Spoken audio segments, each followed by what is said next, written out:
Hello. तो दोस्तों, मैं विक्रम अग्रवाल।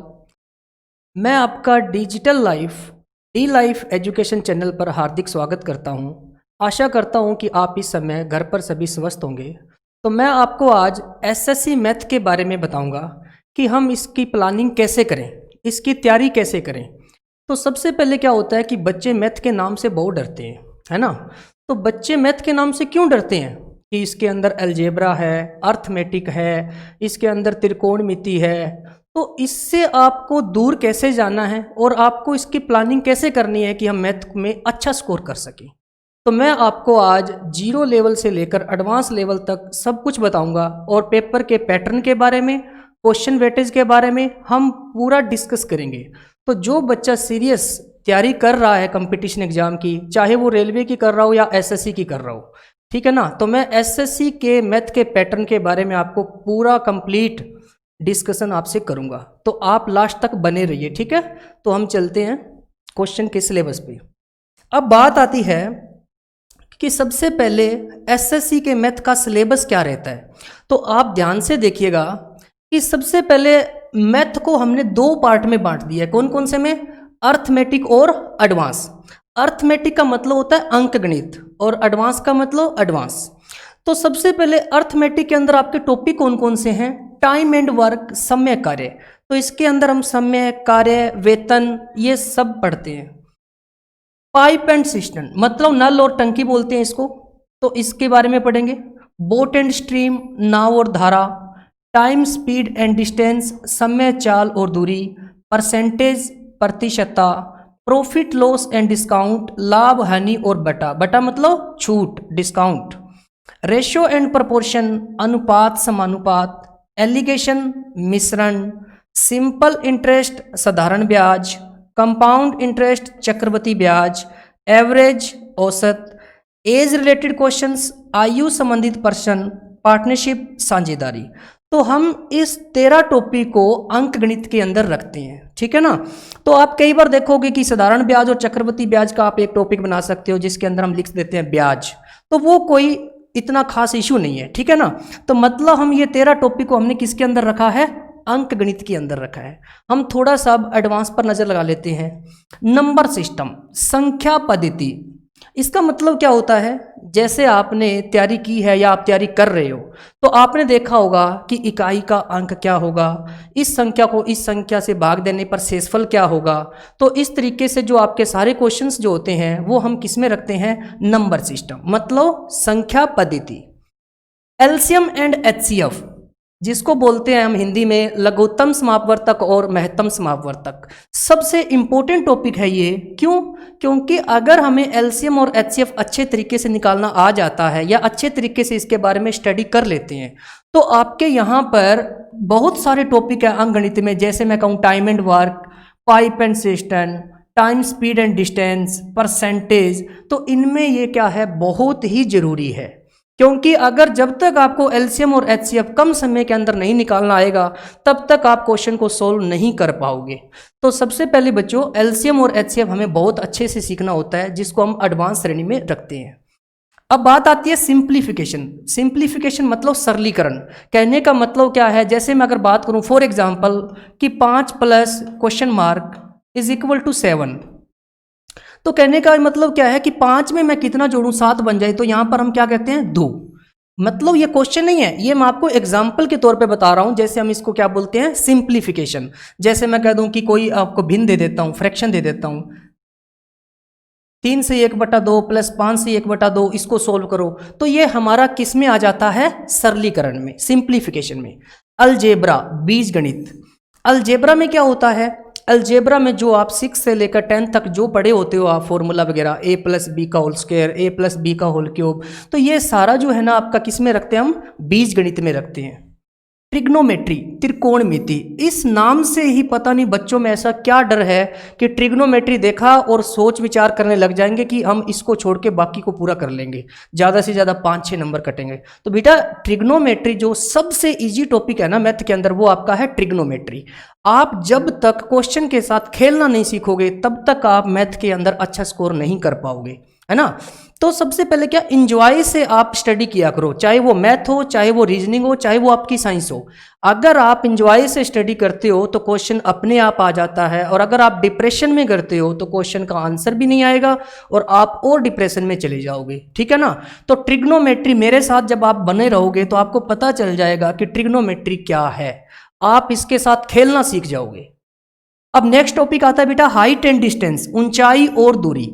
ये टॉपिक भी आपका किससे रिलेटेड है, त्रिकोणमिति, ट्रिग्नोमेट्री से रिलेटेड है। इसके अंदर आपने देखा होगा उन्नयन कोण और अवनमन कोण के बारे में पढ़ा होगा, एलिगेशन के बारे में, है ना।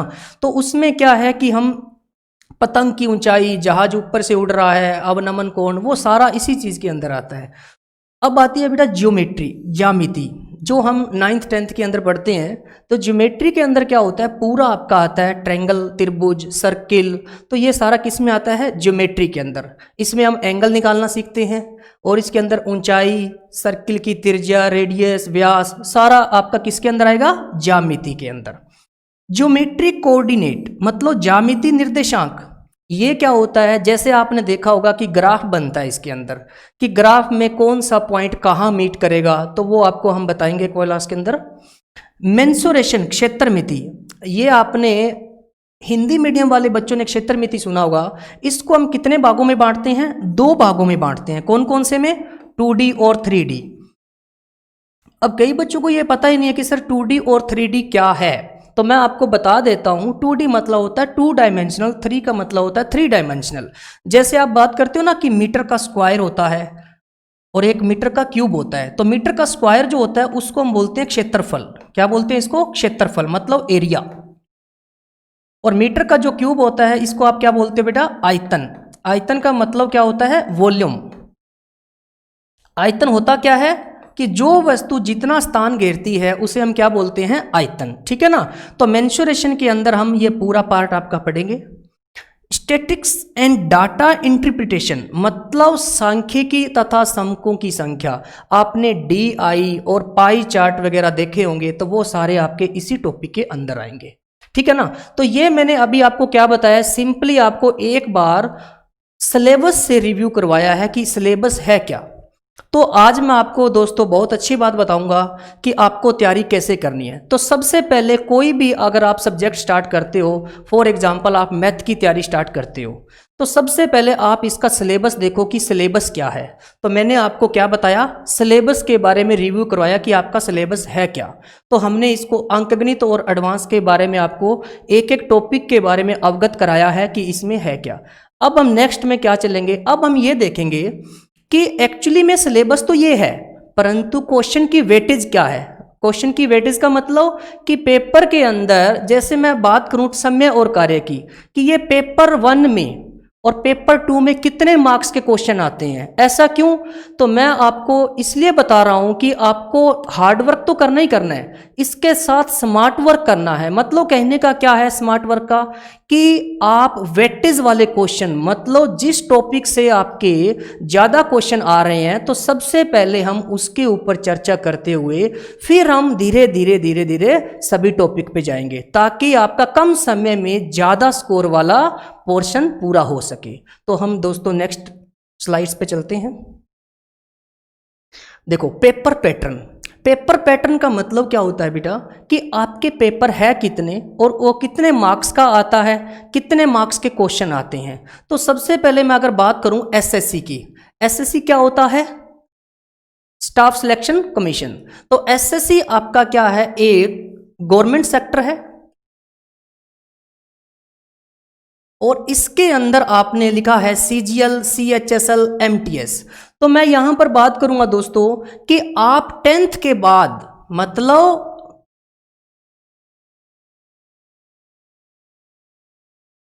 10th 12th के बाद भी आप एसएससी की तैयारी स्टार्ट कर सकते हो और एग्जाम दे सकते हो। तो 10th करने के बाद आपके पास ऑप्शन क्या है, MTS, ठीक है ना, मल्टीटास्किंग। और 12th करने के बाद आपके पास 2 ऑप्शन खुल जाते हैं एसएससी के अंदर, कौन कौन से, CHSL और कौन सा, MTS।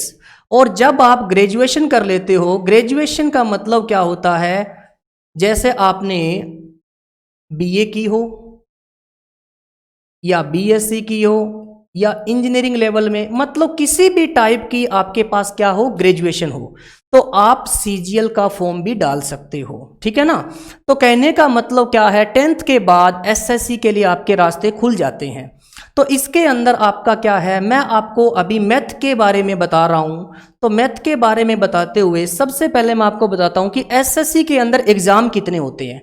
तो एसएससी के अंदर बेटा आपके 2 एग्जाम होते हैं, टीयर 1 और टीयर 2। जैसे कई बार बच्चे बोलते हैं प्री मेंस, तो बात वही है, टीयर 1 और टीयर 2 2 एग्जाम होते हैं। तो इसके अंदर जो पहला एग्जाम होता है उसमें मैथ के क्वेश्चन आपके कितने रहते हैं, 25 क्वेश्चंस, 25 क्वेश्चन, और जो आपका प्रत्येक क्वेश्चन कितने मार्क्स का होता है, 2 मार्क्स का। तो इसका मतलब इसकी पेपर के अंदर वेटेज कितनी रहती है, 50 मार्क्स की, 50 नंबर का आपका मैथ आता है पेपर 1 के अंदर।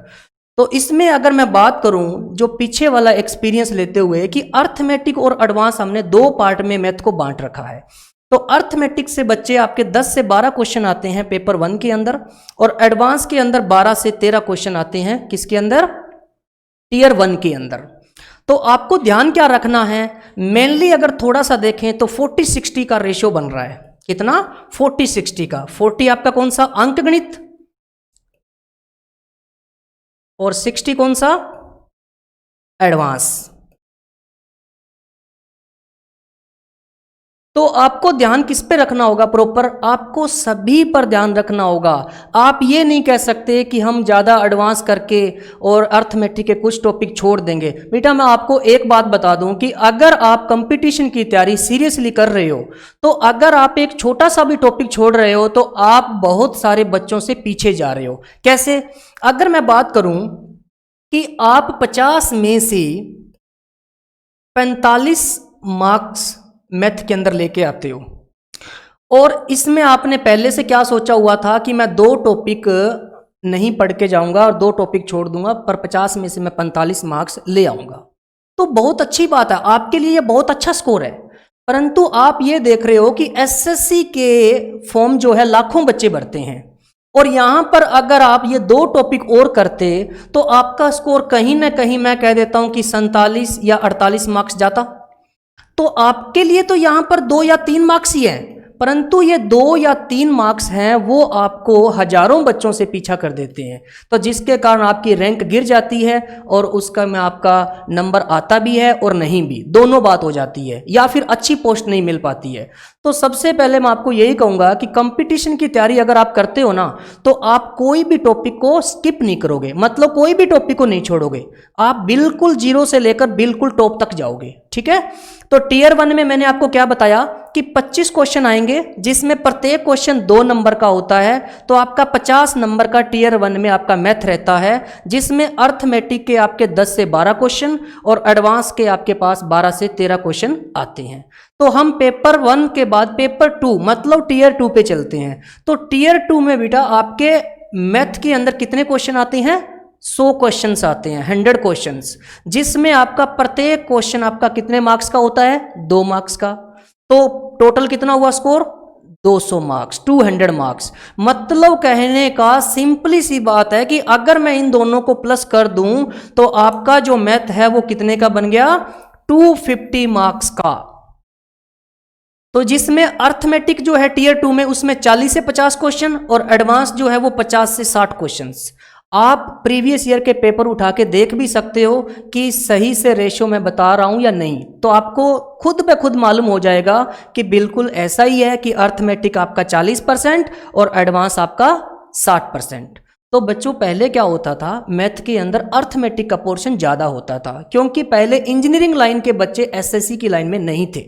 और आजकल आप देख चुके हो कि चाहे उसने एमसीए की हो, कोई भी बच्चा है, चाहे उसने एमटेक की हो, इंजीनियरिंग की हो, और बीएससी, मतलब हर तरीके से आपका एक ही संस्थान मिलता है उसको लास्ट में, एसएससी। तो एसएससी में कंपटीशन बहुत ज़्यादा बढ़ गया है, इसलिए उन्होंने धीरे धीरे लेवल उठाते हुए उसमें ज़्यादा क्या डालने लगे, एडवांस। ठीक है ना। तो ये हमारा क्या था, पेपर का पैटर्न था कि पेपर जो आपके 2 पेपर होते हैं उसमें आपका मैथ का वेटेज क्या रहता है और मैथ में कितने क्वेश्चंस आते हैं और कितने नंबर का आपका पेपर टोटल है। ठीक है। तो अब हम चलते हैं नेक्स्ट। अब देखो मैंने बेटा क्या बनाया है, टॉपिक वाइज वेटेज बनाई है। कैसे कि जैसे मैंने आपको सिलेबस बताया कि जैसे पहला आपका चैप्टर है टाइम एंड वर्क, समय और कार्य। तो अगर मैं दोनों को साथ लेते हुए कि टीयर 1 के अंदर आपकी इस टॉपिक की वेटेज क्या है और टीयर 2 के अंदर इसकी वेटेज क्या है, क्यों? क्योंकि आपका अगर टीयर 1 देखोगे ना सिर्फ, तो आप क्या सोचोगे कि 1 से 2 क्वेश्चन आते हैं, ये टॉपिक बाद में भी कर सकते हैं, इसमें एक ही क्वेश्चन आता है तो इसको एक बार स्किप कर देता हूं। तो इसलिए मैंने आपको सामने विजुलाइज करवाया है ताकि आपको ये पता चले कि ये एक क्वेश्चन नहीं आएगा, ये भी देखो साथ में 2 से 3 क्वेश्चन है ना। तो कहने का मतलब ये 1 नंबर का है और ये 2 नंबर का एक क्वेश्चन है, तो लगभग यहां पर 6 नंबर ये हो गए, 2 ये, तो ये टॉपिक कितने नंबर का हुआ? 8 नंबर का। तो इसीलिए मैंने आपको साथ में विजुलाइज करते हुए बताया है कि इसके अंदर आपको किस तरीके से पढ़ना है। तो मैं बात करता हूं समय और कार्य की। तो इसके अंदर टायर 1 जो होता है इसके अंदर आपके 1 से 2 क्वेश्चन रहते हैं और टीयर 2 के अंदर आपके कितने रहते हैं? 5 से 6 क्वेश्चन। तो कहने का मतलब क्या है, अगर हम बात करें टोटल तो 7 से 8 क्वेश्चन रहते हैं टीयर 1 और टीयर 2 दोनों में। इसी तरीके से आप नल और टंकी का देखते हो तो 1 से 2 क्वेश्चन आपके टीयर 1 में और 3 से 4 क्वेश्चन आपके पास टीयर 2 में। टाइम, स्पीड एंड डिस्टेंस, समय, चाल और दूरी, तो इसमें 2 से 3 क्वेश्चन आपके टीयर 1 और 4 से 5 क्वेश्चन आपके टीयर 2। बोट एंड स्टीम, नाव और धारा, इसके अंदर 1 से 2 क्वेश्चन आपके टीयर 1 में और 2 से 3 क्वेश्चन आपके टीयर 2 में। परसेंटेज, प्रतिशतता, जिसमें 1 से 2 क्वेश्चन आपके किसके अंदर? टीयर 1 और 4 से 5 question tier 2। Profit, loss and discount, लाभ, हानि और बेटा, तो इसके अंदर 2 से 3 क्वेश्चन आपके टीयर 1 और 5 से 6 आपके पास टीयर 2। रेशो एंड प्रोपोर्शन, अनुपात समानुपात, 1 से 2 क्वेश्चन टीयर 1 और 3 से 4 टीयर 2। एलिगेशन, मिश्रण, मिश्रण क्या होता है? जिसमें दूध पानी वाले क्वेश्चन आते हैं, तो इसमें टीयर 1 में 1 से 2 क्वेश्चन और 3 से 4 टीयर 2। सिंपल इंटरेस्ट, साधारण ब्याज, 1 से 2 क्वेश्चन टीयर 1, 2 से 3 आपके टीयर 2। कंपाउंड इंटरेस्ट, चक्रवृद्धि ब्याज, 1 से 2 क्वेश्चन टीयर 1, 3 से 4 क्वेश्चन टीयर 2।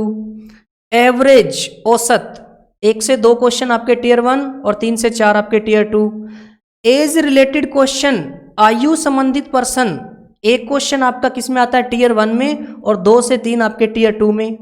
पार्टनरशिप, साझेदारी, 1 से 2 क्वेश्चन टीयर 1 और 3 से 4 क्वेश्चन आपके टीयर 2। तो कहने का मतलब क्या है, थोड़ा सा हमें इससे ये पता चल जाता है कि इस टॉपिक से हमारे टीयर 1 में कितने क्वेश्चन आ रहे हैं और टीयर 2 में कितने आ रहे हैं। तो ये हमारा किसका था? लगभग आपका अंकगणित का था। अब हम एडवांस की तरफ थोड़ा सा और देख लेते हैं, क्योंकि एडवांस का पोर्शन बहुत ही महत्वपूर्ण पोर्शन है। तो इसके अंदर आपकी वेटेज क्या रहती है? तो नंबर सिस्टम, नंबर सिस्टम के अंदर आप अगर वैसे देखोगे तो आपके 3 से 4 क्या होता है? 3 से 4 बार आपको ये देखने को मिलेगा कि टॉपिक कौन कौन से हैं। जैसे मैं बात करूं, शेषफल वाला है, इकाई का अंक वाला है, डिविजिबिलिटी विभाजकता वाला है, तो सारे मैंने किसके अंदर रखे हैं? नंबर सिस्टम के अंदर। तो नंबर सिस्टम में टीयर 1 के अंदर 2 से 3 क्वेश्चन और 4 से 5 क्वेश्चन टीयर 2। बहुत ही इंपॉर्टेंट टॉपिक है ये। एलसीएम और एचसीएफ, इसके आप बच्चे क्वेश्चन देखेंगे कि टीयर 1 में 1 से 2 क्वेश्चन और टीयर 2 में 2 से 3। सिंप्लीफिकेशन, सरलीकरण, इसके 1 से 2 क्वेश्चन आपके टीयर 1 में आते हैं और 5 से 6 क्वेश्चन आपके टीयर 2 में आते हैं। अलजेब्रा, बीजगणित, 2 से 3 क्वेश्चन टीयर 1 और 5 से 6 टीयर 2।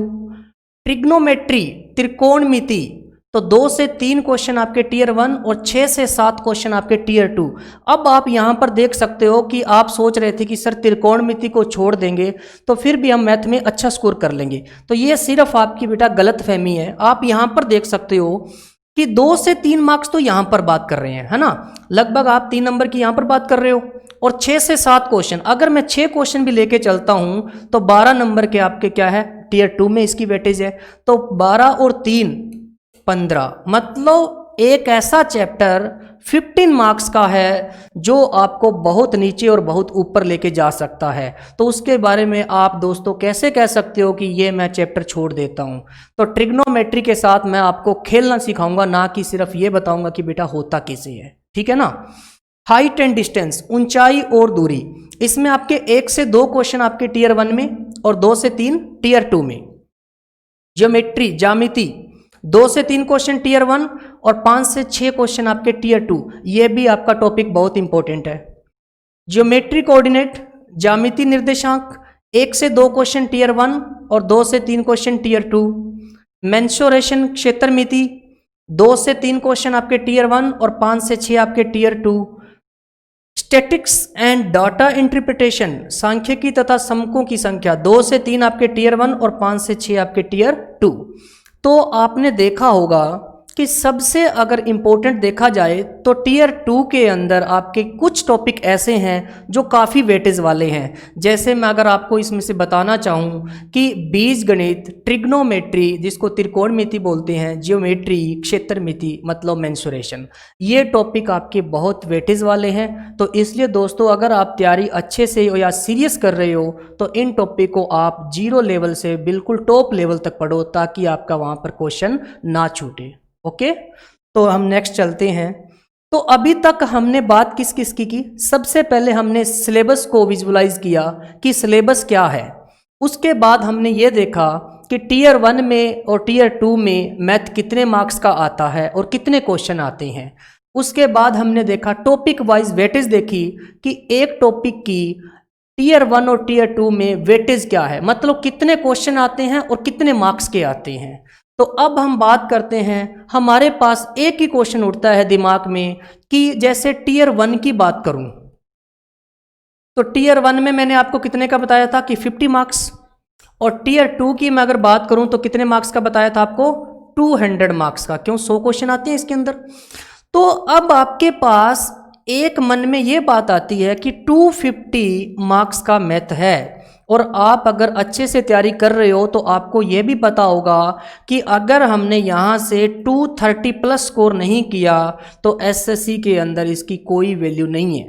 तो 230 प्लस कैसे करें, मतलब अच्छा स्कोर कैसे करें? तो आप टीयर 1 में 50 में से 50 भी लेके आ सकते हो, परंतु इसके लिए आपकी एक स्ट्रेटजी अच्छी होनी चाहिए। जो आप प्लानिंग बनाते हो, टाइम टेबल बनाते हो, वो एक तरीके से आपका अच्छा होना चाहिए। और इसमें आप 200 में से आप 195 प्लस कैसे करते हो?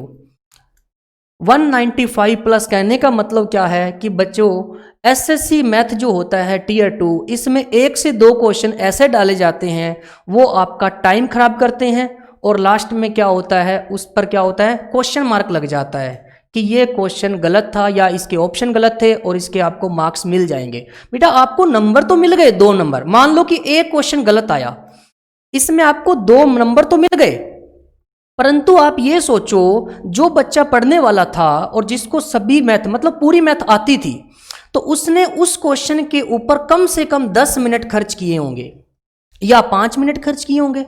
उस टाइम 5 मिनट और 10 मिनट की वैल्यू आप जानते हो कि कितनी वैल्यू होती है। तो वो आपके 10 मिनट आपके खराब हो गए, जिसमें आप कम से कम अगर दूसरा पोर्शन के करते तो कम से कम 6 से 7 क्वेश्चन बनाते जो आपके लास्ट में रह जाते हैं, जो आप अटेम्प्ट ही नहीं कर पाते। तो इसलिए मैं आपको कह रहा हूं कि जब हम मैथ अच्छे से पढ़ लेंगे तो उसके बाद ये भी पता चल जाता है कि इसके अंदर ये चीज़ अधूरी है। मान लो कि कोई भी जैसे ज्योमेट्री का क्वेश्चन है, सर्किल का आ गया, तो उसके अंदर मान लो कि आपको रेडियस नहीं दी और आपको पता है कि इसके अंदर रेडियस होगी तभी इसका आंसर निकल पाएगा, तो आप उसी क्वेश्चन को एक बार के लिए स्किप कर दो, आप पूरा पेपर पहले से कर लो। अगर आप पूरा पेपर पहले से कर लोगे और लास्ट में टाइम बचा तो उस क्वेश्चन पे चले जाओ, अदरवाइज वो क्वेश्चन छोड़ दो। तो अगर आपने वो छोड़ दिया होता तो आपको मार्क्स तो मिल गए 2 और आपके साथ आपके टाइम की भी सेविंग होगी 10 मिनट या 5 मिनट जो भी है। तो कहने का मतलब क्या है कि आपको बहुत ही अच्छे तरीके से माइंड में एक ऐसी चीज सोच के चलना होगा जिस तरीके से आपकी अच्छा स्कोर कर पाओ। तो बच्चों की प्लानिंग एक थोड़ा सा टाइम मैं लेते हुए एक छोटी सी चीज और बता रहा हूं कि पेपर को आप अटेम्प्ट कैसे करो।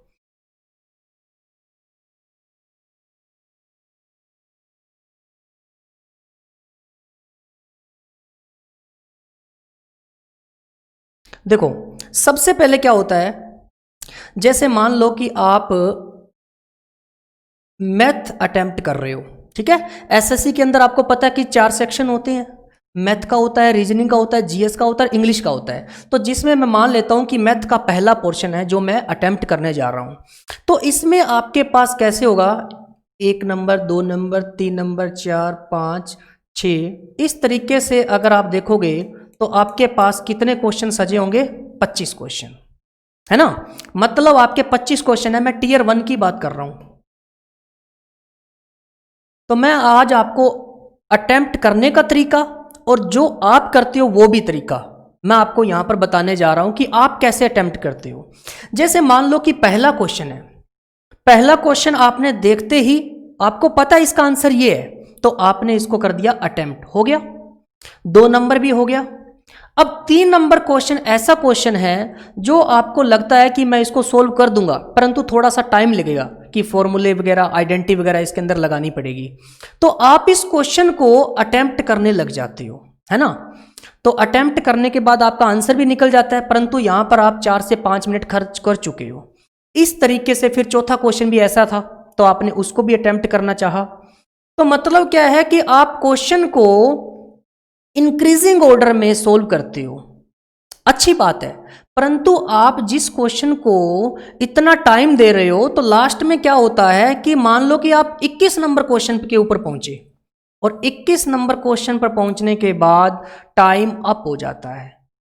ठीक है, टाइम अप कैसे, कहने का मतलब कि आपने मैथ सबसे लास्ट में की है और उसके अंदर आप 21 नंबर क्वेश्चन तक पहुंचे और 4 क्वेश्चन आप देख ही नहीं पाए, और उसके बाद क्या होता है, वो 4 क्वेश्चन आप देखते हो ना घर पे आके, तो आप कहते हो कि ये तो मुझे आते थे।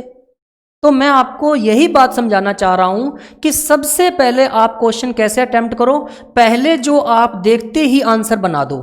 तो पहले आप 1 से 25 तक विजिट करो, मतलब 1 नंबर से 25 नंबर तक आप पहुंचो। जब आप यहां तक पहुंचोगे तो अगर आपने मैथ की अच्छे से प्रिपरेशन किया है तो आप 15 से 16 क्वेश्चन आप वैसे बना दोगे। अब बचे 9 क्वेश्चन, अब आप उसके ऊपर जाओ, जो क्वेश्चन आपको श्योर है कि मैं इसका आंसर निकाल दूंगा, तो अब आप उसके ऊपर जाओ, 5 से 6 क्वेश्चन आप वो बना दोगे। मतलब आपने यहां पर अटेम्प्टेशन होगी 22 से 23 क्वेश्चन की। अब 2 क्वेश्चन जो बचे हुए हैं ना, अब इसके ऊपर टाइम खर्च करो, आता है तो ठीक है और नहीं आता तो भी ठीक है। मतलब कहने के बाद कि आपको ये तो गलतफहमी नहीं होगी कि ये क्वेश्चन मैंने देखा ही नहीं, ये मुझे आता था, तो वो चीज़ आपके लिए बहुत गलत हो जाती है। तो आज मैं आपको यही तो चीज़ बताना जा रहा हूं कि अच्छा स्कोर कैसे करें। तो सबसे पहले जो हमारा मोटिव होगा कि प्रत्येक टॉपिक के क्वेश्चन टाइप्स करवाए जाएंगे।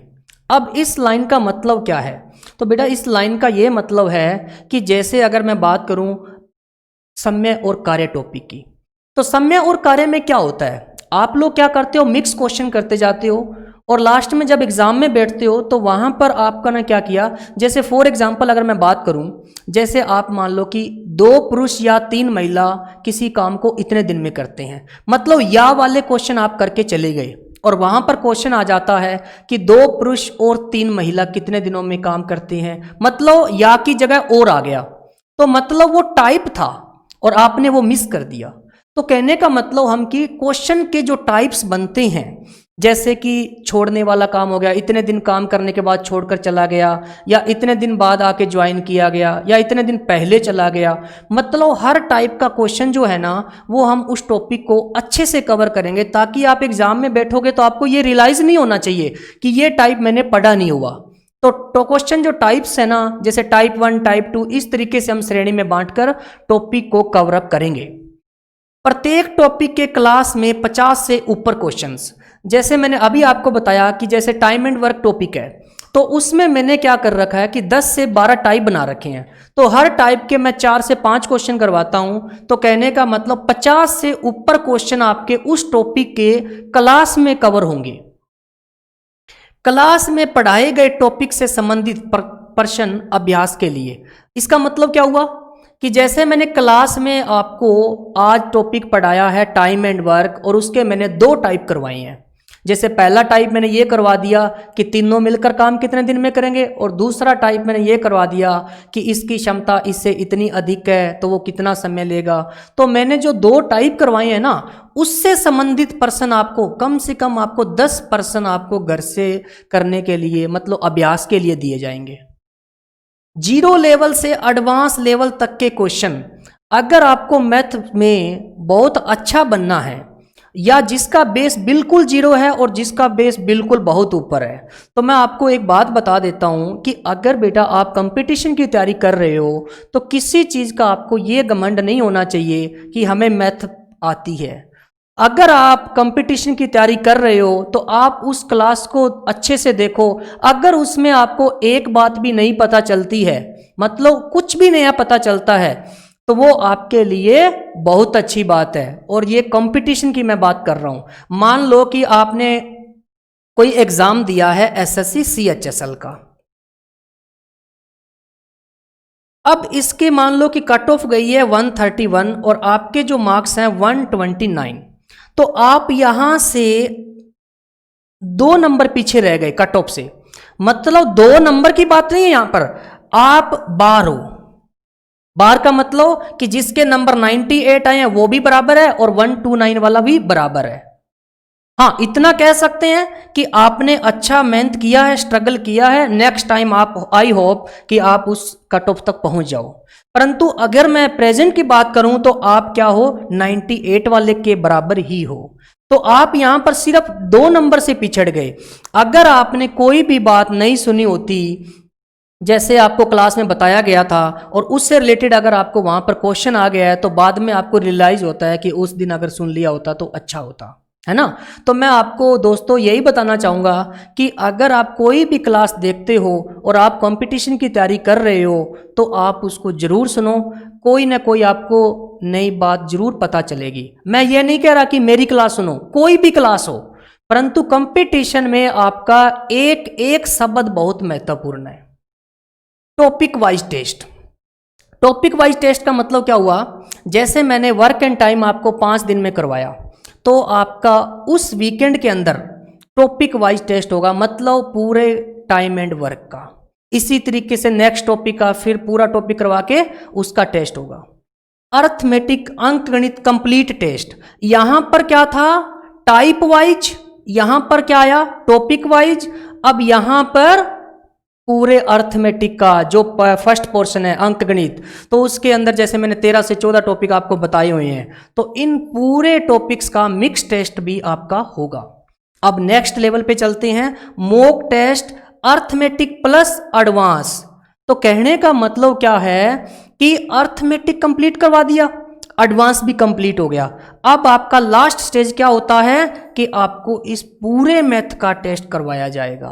तो कहने का मतलब हम लेवल 0 से लेकर लेवल हाई तक जाएंगे, ताकि आप एसएससी प्री मतलब टीयर 1 और एसएससी मेंस मतलब टीयर 2 की तैयारी आप साथ कर सको। तो दोस्तों आपको समझ में आया होगा कि क्वेश्चन को हम कैसे अटेम्प्ट करें या एसएससी का पैटर्न क्या है। जितना आप अच्छे तरीके से करोगे उतना आपका अच्छा स्कोर होगा। और जो बच्चे तैयारी कर रहे हैं तो उनको तो बहुत अच्छे से पहले से ही पता होगा कि हाँ ऐसा ही होता है। तो सबसे पहले आप अपना टाइम टेबल बनाओ घर पे, कि जैसे आज हमने क्लास ली है उसको पहले हम रिवाइज करेंगे, फिर उससे रिलेटेड जो सर ने क्वेश्चन दिए हैं वो करेंगे। उसके बाद आप अपनी कोई भी बुक से क्वेश्चन की प्रैक्टिस कर सकते हो। देखो कोई भी एक ऐसी स्पेसिफाइड बुक नहीं है कि जिससे आप पढ़ के आप क्या कर सकते हो, सिलेक्शन ले सकते हो। आप कंसेप्ट पे जाओगे तो आपकी कोई भी बुक होगी तो आप क्वेश्चन को हल कर दोगे, क्योंकि वहाँ पर ऐसा कुछ भी मेंशन नहीं है कि इस बुक से ऐसा क्वेश्चन आएगा। तो जो मैं आपको मैथ के लिए तैयारी करवाऊंगा तो उसमें सबसे पहले कंसेप्ट रहेगा, उसके बाद आपकी शॉर्ट ट्रिक रहेगी, है ना। तो अगर आप कॉन्सेप्ट सीखते हो तो उसके बाद शॉर्ट ट्रिक तो बेटा ऑटोमेटिक बन जाती है, और शॉर्ट ट्रिक से कंसेप्ट नहीं बनते। तो क्वेश्चन को हम कॉन्सेप्ट प्लस शॉर्ट ट्रिक लेके चलेंगे, ताकि मैं आपको बता सकूं कि वहां पर आपका कम से कम समय में क्वेश्चन का आंसर आ सके। ओके, तो आज हम क्या करते हैं कि परसेंटेज टॉपिक के बारे में थोड़ा सा देखते हैं। कैसे, देखो मैंने, अगर आपने सोचा होगा कि सर परसेंटेज टॉपिक को क्यों उठाया गया है, बेटा परसेंटेज टॉपिक 2 मिनट ध्यान से सुनना, कि परसेंटेज टॉपिक एक ऐसा टॉपिक है मैथ के अंदर जिसके ऊपर पूरा अंक गणित टिका हुआ है। कैसे, देखो जैसे मैं अगर बात करूं कि 20% है कोई भी चीज, तो आपको पता है कि 20 और परसेंटेज का मतलब क्या होता है, 100। देख लो यहां से पता चल रहा है। इसको मैं अगर दो शब्द में डिवाइड करूं, पर और सेंटेज, पर का मतलब होता है डिवाइड और सेंटेज का मतलब होता है 100। मतलब किसी संख्या को अगर 100 से डिवाइड कर दें तो उसकी परसेंटेज वैल्यू निकल जाती है। तो अगर आप इसको काटते हो तो 20 से कम 20 और 20 पंजे 100, 1/5 इसकी वैल्यू आ गई, है ना। मतलब 20% की वैल्यू आपके किसके बराबर है? 1/5 के बराबर है।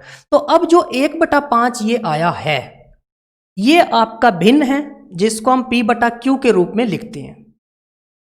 तो आपको एक बात पर ध्यान रखना होगा कि जो आपका ये नीचे क्या होता है, हर, जिसको बोलते हैं डिनोमिनेटर, और ऊपर जो होता है अंश, जिसको बोलते हैं नोमिनेटर, ठीक है ना। तो जो भिन्न का हर भाग होता है वो आपका एक्चुअल मतलब वास्तविक भाग होता है। कैसे, नहीं समझे होंगे, बता देता हूं। जैसे आपका लाभ और हानि टॉपिक था, प्रॉफिट और लॉस, तो लाभ हानि में एक्चुअल वैल्यू, वास्तविक वैल्यू क्या होती है? क्रय मूल्य, कॉस्ट प्राइस। क्यों? क्योंकि किसी वस्तु को हमने कितने रुपए में खरीदा है वो तो आपका हमेशा वही रहेगा। जैसे मान लो ये पेन है, मैं कह दूं कि मैं इस पेन को 20 रुपए में खरीद के लेके आया हूं, तो मेरे लिए इसका सीपी मतलब क्रय मूल्य कितना है? 20। अगर मैं 10 साल तक रखता हूं और 10 साल बाद भी आप पूछोगे कि आपने ये कितने रुपए का लिया था, तो मैं यही बोलूंगा कि मैंने ये 10 रुपए का लिया था, ठीक है ना। मतलब जितने रुपए का भी लिया था उतने का ही रहेगा। परंतु विक्रय मूल्य, सेलिंग प्राइस, ये चीज चेंज होती रहेगी। अंकित मूल्य भी चेंज होता रहता है। क्यों? क्योंकि कोई चीज का फैशन आउट हो गया तो उस बंदे ने क्या किया, उस स्टिकर को उठाया और उसके ऊपर कम या ज्यादा वैल्यू का चिपका दिया। तो अंकित मूल्य भी आपका चेंज होता रहता है, विक्रय मूल्य भी चेंज होता रहता है ना। तो क्रय मूल्य एक ऐसा मूल्य है जो आपका कभी नहीं बदलता, इसलिए मैं उसको वास्तविक मूल्य भी बोलता हूं। तो इसका जो हर भाग है वो आपका क्या होगा? क्रय मूल्य। मतलब कोई भी भिन्न का जो हर भाग होता है नीचे वाला, वो आपका वास्तविक होता है। अब अगर मैं इसी टॉपिक से हटके दूसरे टॉपिक पे जाऊं, ब्याज पे। ब्याज चाहे वो आपका साधारण ब्याज हो चाहे वो चक्रवृद्धि ब्याज हो, उसमें क्या होता है? देखो, आपने किसी से राशि उधार ली, मान लो मूलधन, प्रिंसिपल बोलते हैं जिसको, आपने 10,000 रुपए लिए ब्याज के ऊपर। आपने उसको कहा भैया मैं 2 साल के बाद आपको वापस कर दूंगा ब्याज समेत। परंतु 2 साल बाद क्या हुआ कि कोई ऐसी घटना हो गई कि आप उसको पैसे नहीं दे सके, कोई भी काम हो गया मान लो। तो कहने का मतलब क्या है कि 2 साल बाद मिश्र धन कुछ अलग होगा ब्याज जुड़कर। अगर नहीं दे पाए तो 4 साल बाद फिर अलग हो जाएगा। तो ब्याज भी चेंज होता रहता है समय के अकॉर्डिंग, और मिश्र धन तो चेंज होगा ही होगा जब ब्याज चेंज हो रहा है। बट आपकी एक चीज चेंज नहीं हो रही, क्या? मूलधन। चाहे वो 20 साल बाद पूछ लेना कि मेरे से आपने कितने पैसे लिए थे, तो जितने आपने 20 साल पहले लिए थे मैं वही बोलूंगा कि आपने इतने पैसे उधार लिए थे। तो कहने का मतलब ब्याज के केस में आपका हर भाग क्या होगा? मूलधन। तो मैं क्या करूंगा, सिर्फ प्रतिशत वाली वैल्यू उठाऊंगा और पूरा का पूरा क्वेश्चन आपका बिना किसी फॉर्मूले के आपको सोल्व कर दूंगा। तो अंक गणित में बेटा आपको क्या करना है, परसेंटेज टॉपिक बहुत अच्छे से सीखना है। अगर आप परसेंटेज टॉपिक पर बहुत अच्छा ध्यान देते हो तो आपका अंक गणित आपका 90% ऐसे ही सोल्व हो जाएगा। इसलिए मैंने यहां पर परसेंटेज टॉपिक को उठाया है, ठीक है ना। अंक गणित में आपको कोई भी फॉर्मूला यूज नहीं करना।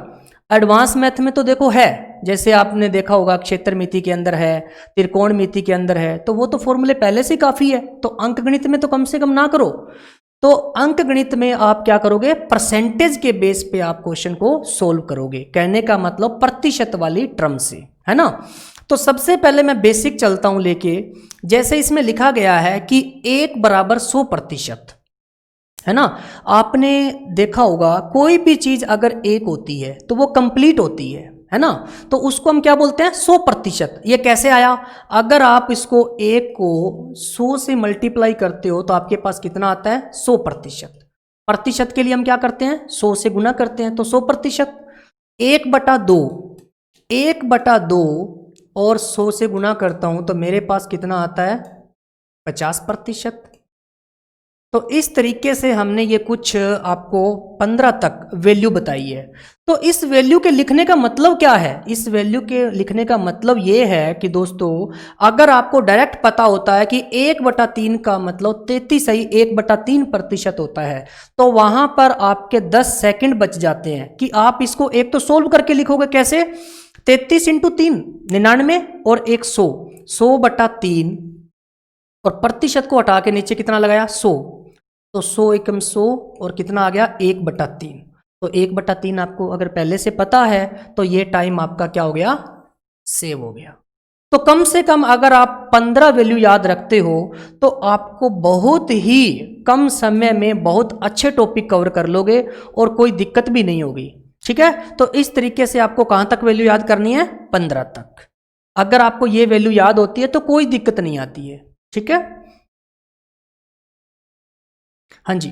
तो अब हम क्वेश्चन करते हैं 1/3 का कितना प्रतिशत 2/3 है। तो सबसे पहले दोस्तों आपको यह ध्यान देना है कि वो क्वेश्चन में पूछ क्या रहा है। क्वेश्चन आपका बिल्कुल 0 लेवल का है, परंतु फिर भी आप क्या करते हो, गलती कर देते हो। देखो सबसे पहले का मतलब होता है गुणा, ठीक है ना, आपको पता होगा।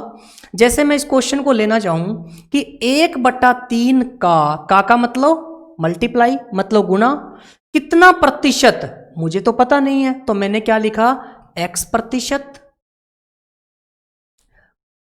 कितना है, 2/3 है। अगर क्वेश्चन में आपने ऐसा लिख दिया तो आपका क्वेश्चन सोल्व हो गया। देखो दोबारा से, 1/3 का मतलब मल्टीप्लाई, मतलब गुणा, कितना प्रतिशत नहीं पता, तो मैंने क्या लिखा, x%, और कितना है 2/3 है, मतलब 2/3 इसकी वैल्यू दी हुई है। अब इस क्वेश्चन को कैसे करेंगे, 1/3 इंटू x, प्रतिशत को हटाऊंगा तो नीचे कितना आएगा 100 और बराबर में कितना 2/3। अब कई बार बच्चों को क्या होता है कि काटने में और क्रॉस मल्टीप्लाई, आर पार गुणा करने में दिक्कत होती है कि ये इससे कटेगा या नहीं। तो मैं सबसे पहले आपको बेसिक बता देता हूं कि अगर आप मल्टीप्लाई करोगे तो x और 100 की 3 से करोगे तो कितना आएगा 300 बराबर 2/3 आ गया। जो बच्चा पहले से बेसिक क्लियर कर चुका है वो तो क्या करेगा, डायरेक्ट इसको 3 को 100 पे काटेगा और 100 इंटू 2 करेगा, आपका आंसर आ जाएगा 200%। परंतु जिसको नहीं पता तो मैं आपको उसके लिए बता देता हूं कि इसकी इससे गुना करो, 3x इज इक्वल टू 300 की 2 से करो 600, और जो x के साथ टर्म होती है वो डिवाइड में चली जाती है, तो 600 को अगर मैं 3 से भाग करूं तो कितना आएगा 200। तो ये आपका क्या आ गया, आंसर आ गया। मतलब कितना प्रतिशत पूछा था, वो हमने x% लिया था और जिसका मान आपके पास क्या आ गया 200%, तो वो 200% है।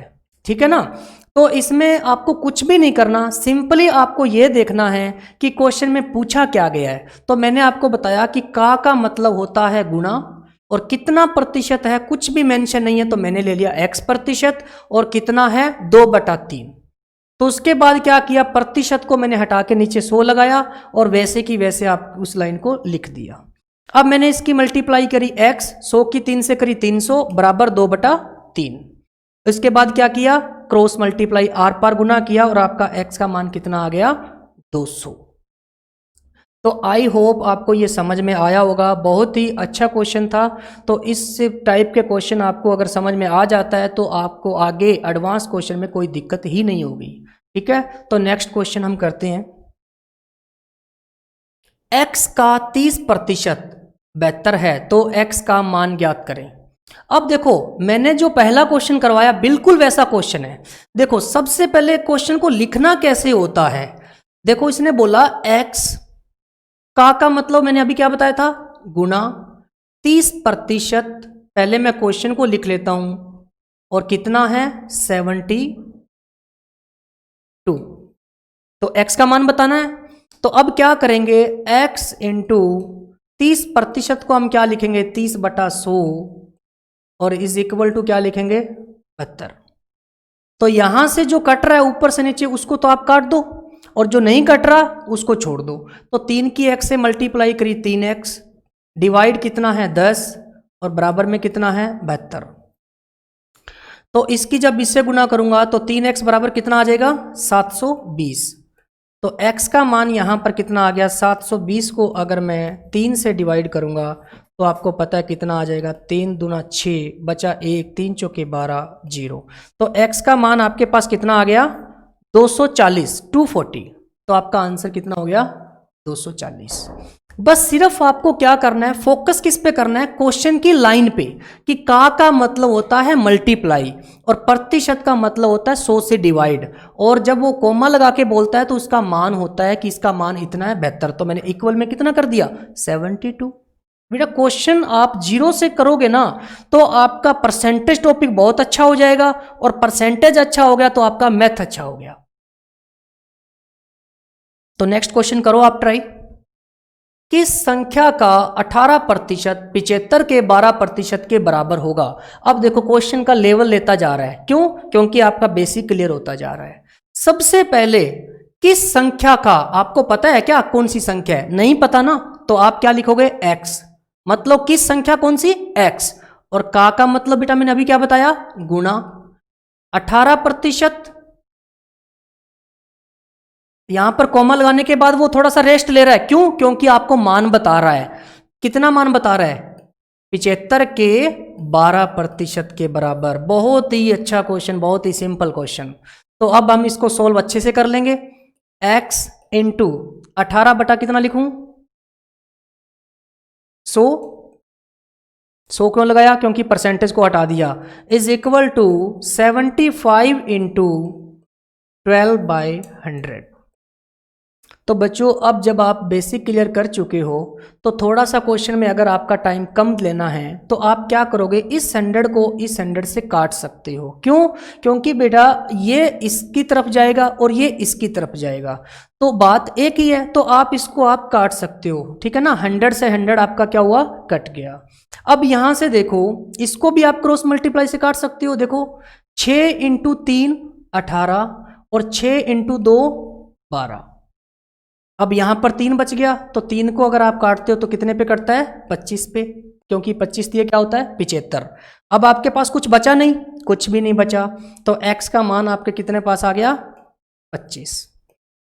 तो वो कौन सी संख्या है 25। तो 25 जो संख्या है उसका 18% है, वो 75 के 12% के बराबर होगा। अब देखो आप ये सोच रहे होंगे कि सर आपने पिछले क्वेश्चन में तो ये लिखा था कि उस संख्या का कितना प्रतिशत, इसके साथ प्रतिशत लगाया था। तो उस क्वेश्चन में अगर आपको मैं दिखाना चाहूं तो आप देख सकते हो, यहां पर यह बोला गया था कि कितना प्रतिशत, तो मैंने क्या लिखा x%। और इस क्वेश्चन के अंदर आपको क्या कह रहा है कि संख्या, मतलब कोई प्रतिशत नहीं बोला, तो मैंने x लिखा।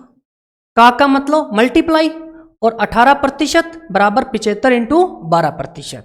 तो आपको सिर्फ और सिर्फ जो बोल रहा है ना उसी के ऊपर फोकस करना है, अपनी तरफ से कुछ नहीं लिखना, तब तो क्वेश्चन का आंसर तक पहुंच जाओगे, अदरवाइज फिर रास्ते में रह जाओगे। ठीक है, तो ये आपकी संख्या क्या आ गई 25, ठीक है ना। तो अब ये देखो कि 25, अच्छा ऑप्शन में नहीं है तो आपने कहीं पर गड़बड़ की होगा। देखो एक बार, x का 18% 75 के 12% के बराबर है, तो x into 18/100 is equal to 75 into 12/100। तो आपने क्या किया था, 100 को 100 से क्रॉस मल्टीप्लाई में काट दिया, उसके बाद 6 इंटू 2 6 इंटू 3 3 इंटू 25, ठीक है। अच्छा सॉरी, ये 2 रह चुका है ना, तो बेटा आप ध्यान रखो कि 25 की 2 से अगर आप मल्टीप्लाई करवाओगे तो कितना आएगा 50, ठीक है। तो ये आपने देखा नहीं कि 2 तो साइड में बचा हुआ है, तो इसकी मल्टीप्लाई तो करवाओगे ना, तो 25 इंटू 2 कितना होगा 50, तो आपका आंसर कितना आ जाएगा 50। ओके,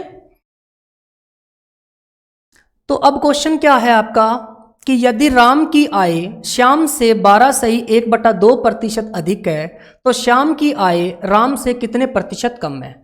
ये आपका क्वेश्चन एग्जाम का क्वेश्चन है, और कौन से एग्जाम का, प्री का, मतलब टीयर 1 का, एसएससी टीयर 1।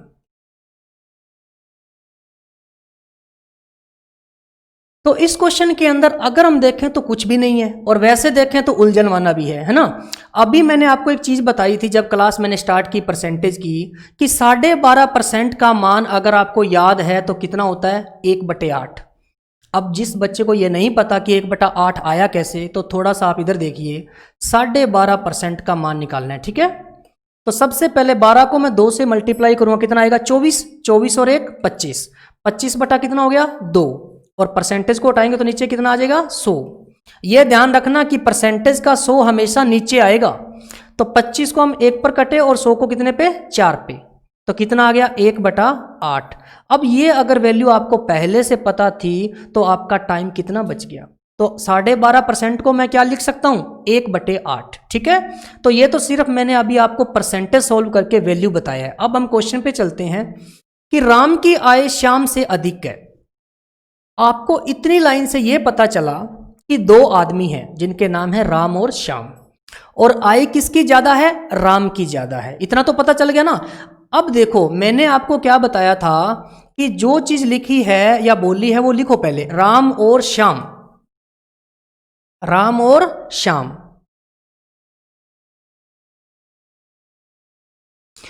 तो अगर मैं कहूं कि राम की आय 8 है तो श्याम की कितनी होगी, नहीं बता सकते। क्यों, क्योंकि बेटा राम की ज्यादा है, तो आप श्याम की अगर 8 मानते हो तो राम की ऑटोमेटिक कितनी हो गई, 9। क्यों, क्योंकि जो ऊपर वाला भाग होता है ना ये होता है प्लस माइनस। कहने का मतलब अगर वो बोलता कम है तो मैं माइनस करता, मतलब 8 में से 1 माइनस करता 7, परंतु यहां पर बोला है अधिक तो मैंने क्या किया, प्लस, तो यहां पर आपका क्या आएगा, प्लस। तो मैं अगर राम की श्याम की आय 8 लेता हूं तो राम की कितनी होगी, 9, क्योंकि ज्यादा किसकी है, राम की आय ज्यादा है। अगर आपने इतना कर लिया तो क्वेश्चन में अब कुछ बचा ही नहीं। अब उसने क्वेश्चन क्या पूछा है, श्याम की आय राम से कितने प्रतिशत कम है। सबसे पहले यह देखो कि श्याम की राम से, जहां पर से वर्ड आ गया वहां पर आप एरो का चिन्ह लगा दो ताकि पता चल जाए कि तुलना किससे हो रही है। तो इसमें देखो श्याम की राम से कितनी कम है, 1 कम है ना, और किसके साथ तुलना हो रही है, राम के साथ। तो बेटा 1 कम है कितने पर, 9 पर, क्योंकि तुलना हो रही है वही लिखना नीचे, और इनटू में आप क्या करोगे, 100 किसके लिए, क्योंकि उसने प्रतिशत में पूछा है। तो आप जब इसको सोल्व करोगे तो क्या लिखोगे, 100/9, और 100/9 को मान पता है, जब हमने क्लास स्टार्ट किया तो मैंने बताया था कितना, 11 सही 1/9%। अब आप कहोगे सर ये कैसे आया, तो बेटा 11 को 9 से मल्टीप्लाई करो, 99 और 100, 100/9, तो आपका जो आंसर है वो 11 सही 1/9%। तो कह सकता हूं कि श्याम की जो आय है राम से कितने प्रतिशत कम हुई, 11 सही 1/9%।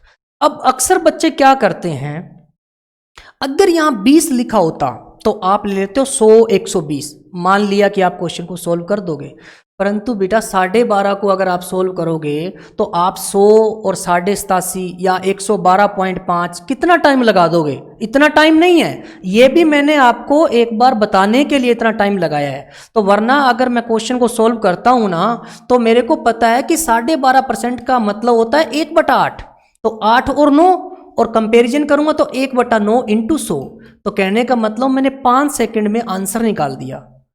तो सिर्फ और सिर्फ किसकी वजह से, जब आपको परसेंटेज की वैल्यू पता थी, इसलिए मैंने टॉपिक आपको परसेंटेज स्टार्ट किया है। ठीक है ना, तो आपका जो आंसर है वो कितना आया, 11 सही 1/9%।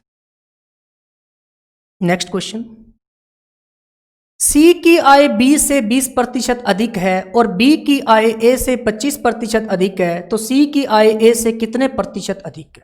अब बेटा पूरा आपका सिस्टम गड़बड़ाया हुआ है। क्यों, क्योंकि एक तो 3 तो लोग आ गए, कौन कौन, ए बी सी, और तीनों का आपस में रिलेशन बताया हुआ है।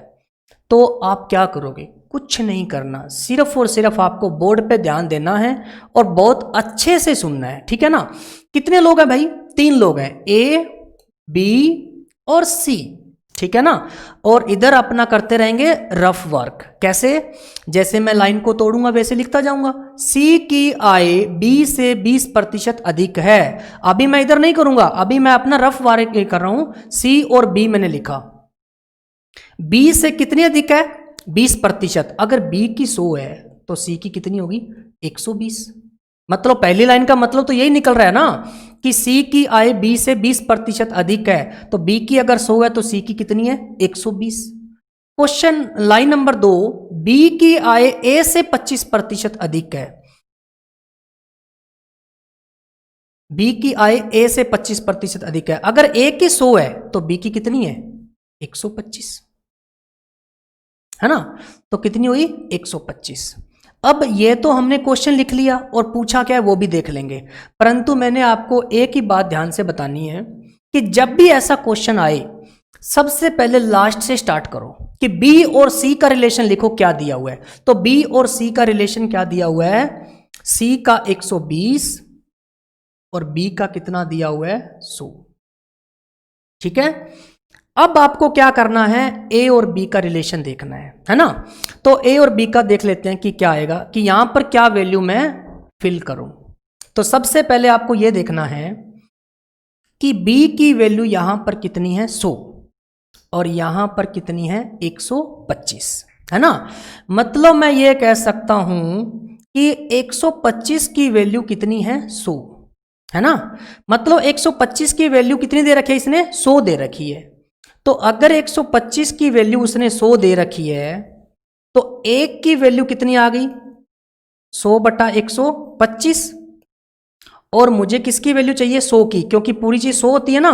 तो इंटू अगर मैं 100 करता हूं तो कितना आता है 25 पंजा 125, 25 चौका 100, ठीक है, और 5 20, 20 पंजा 100, 20 चौका कितना हो गया 80।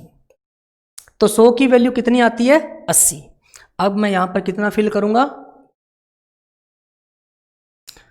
आप कहोगे सर 100 की वैल्यू क्यों निकाली है, क्योंकि मुझे ए की वैल्यू निकालनी थी। तो ए का मान कितना है 100, 125 का मान जब 100 दे रखा है तो मैंने किसका मान निकाल लिया 100 का।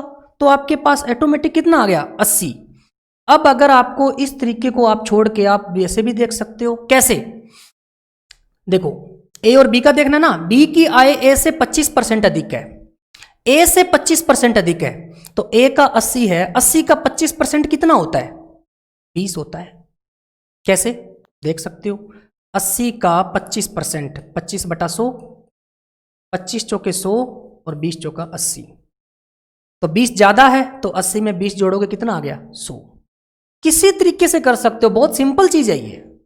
अब क्या पूछा है, सी की आय ए से कितने प्रतिशत अधिक है। सी की आय ए से, जिसके साथ से लग गया वहां पर क्या कर दोगे एरो का चिन्ह लगा दोगे। तो कितनी अधिक है, तो सी की बेटा कितनी अधिक है 40, 40 अधिक है कितने पर 80 पर, और इनटू में 100। तो 40 गया 2 पे 80 और 2 गया 100 कितने पे 50 पे। तो आपका जो आंसर है वो कितना आ जाएगा 50%, है ना। कितना आंसर आ गया 50%। तो सिर्फ इसके अंदर क्वेश्चन में क्या था, इन तीनों का रिलेशन निकालना आपका मेन क्वेश्चन था, और जो आप ऐसे लिखकर आराम से निकाल सकते हो। तो 1 मिनट आप क्वेश्चन पे ध्यान दीजिएगा। उसने बोला सी की आय बी से 20% अधिक है, तो मैंने अलग से लिख लिया कि बी की अगर 100 है तो सी की 120 है।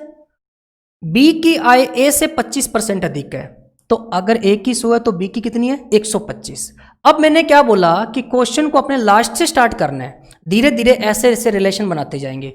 तो बी और सी का कितना था 120 और 100, सी का 120 है और बी का कितना है 100।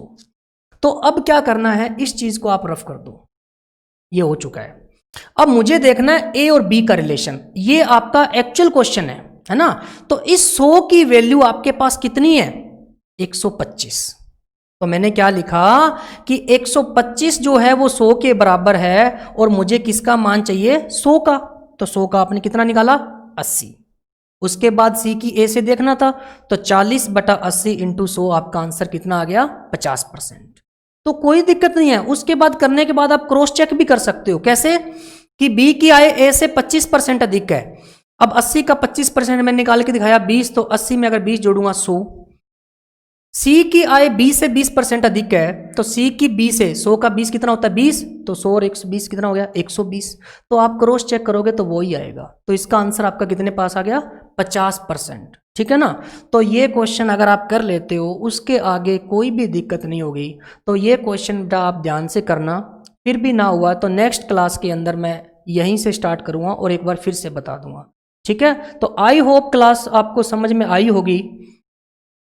तो इस क्वेश्चन के बाद जो पैटर्न आपका बनता है, अब आपके पैटर्न परसेंटेज में कैसे बनेगा, ये तो आपके बिल्कुल सिंपल थे। कि ए की बी से इतना ज़्यादा है, बी का सी से इतना कम है। अब जो आप परसेंटेज में देखते हो तो उसमें वोटों वाले क्वेश्चन आते हैं, मतदाता वाले, है ना, और आते हैं चाय वाले में, खपत वाले। तो मतलब बहुत टाइप के क्वेश्चन हैं। तो हम नेक्स्ट टाइप पे चलते हैं परसेंटेज के अंदर। देखो, सेब का मूल्य 40 रुपये प्रति किलोग्राम से घटकर 30 रुपये प्रति किलोग्राम होने पर कोई व्यक्ति उसके खपत में कितने प्रतिशत की वृद्धि कर दे कि खर्च अपरिवर्तित रहे। तो इसके बारे में आपको मैं थोड़ा सा बता देता हूं, ठीक है ना, कि करना क्या है। देखो बच्चों, सबसे पहले एक छोटी सी बात आपसे पूछूं मैं कि कोई भी चीज का अगर दाम बढ़ जाए तो हम क्या करते हैं, खपत कम कर देते हैं, है ना। मान लो कि चीनी पहले थी 20 रुपये प्रति केजी, ठीक है, तो हम क्या करते थे, 4-5 बार चाय बनाते थे। क्यों? क्योंकि सस्ती है। अब क्या हुआ, टाइम के अकॉर्डिंग आज अगर बात करूं तो 40 रुपये प्रति केजी, तो ऑटोमेटिक सी बात है कि हम उसकी खपत कम कर देंगे। क्यों? क्योंकि रेट बढ़ चुका है, हम थोड़ी सी खपत कम कर देंगे। तो मैं इससे ये कह सकता हूं कि चीनी की जो कीमत है, चीनी नहीं, चाहे वो सेब हो, ये तो सिर्फ वस्तु का नाम है। तो किसी भी चीज की कीमत है वो खपत के क्या होगी, उल्टा होगी। क्यों? क्योंकि अगर आपकी कीमत बढ़ेगी तो खपत कम होगी, और खपत कम होगी तो कीमत बढ़ेगी, है ना। तो आपको मैं थोड़ा सा बता दूं ये क्वेश्चन कैसे। देखो, सेब का मूल्य 40 रुपये प्रति किलोग्राम से घटकर 30 रुपये प्रति किलोग्राम होने पर उसके खपत में कितने प्रतिशत की वृद्धि कर दे कि खर्च अपरिवर्तित रहे। तो सिंपल सी बात है, मैं सिर्फ यहां पर लिख रहा हूं कीमत। बेटा पहले कितनी थी, 40, और अब कितनी हो गई, 30। तो आप छोटा सा आप वर्ड लिख लो कि ये पहले की कंडीशन है और ये अब की कंडीशन है, ठीक है, ताकि थोड़ा सा क्लियर हो जाएगा। तो मैंने अभी क्या बोला, कीमत का उल्टा क्या होता है, खपत। तो 30 और 40। तो यहां से आप देख सकते हो कि कीमत जब 40 थी तो खपत 30 थी। अब कीमत कितनी हो गई, 30, मतलब घट गई, तो खपत क्या हुई, बढ़ गई। तो अब इसने क्वेश्चन क्या पूछा है कि खपत में कितने प्रतिशत की वृद्धि कर दे कि खर्च अपरिवर्तित रहे। कितने प्रतिशत की, यहां पर देखो कितना बढ़ा रहा है वो, 10, और पहले की कंडीशन वास्तविक होती है, तो जो 10 उसने बढ़ाया है वो कितने पे बढ़ाया बेटा, 30 पे, और प्रतिशत में निकालने के लिए 100। तो एक जीरो से आप एक जीरो काटो, 10 × 10 कितना होता है, 100, 100/3। तो इसको अगर आप सोल्व करते हो तो आपके पास कितना आता है, 33.1/3%। तो 33.1/3% आपका आंसर आ जाएगा। तो इस टाइप के क्वेश्चन हम नेक्स्ट क्लास में करेंगे। तो आई होप आज की क्लास आपको समझ में आई होगी। तो ओके, थैंक यू। कितने मिनट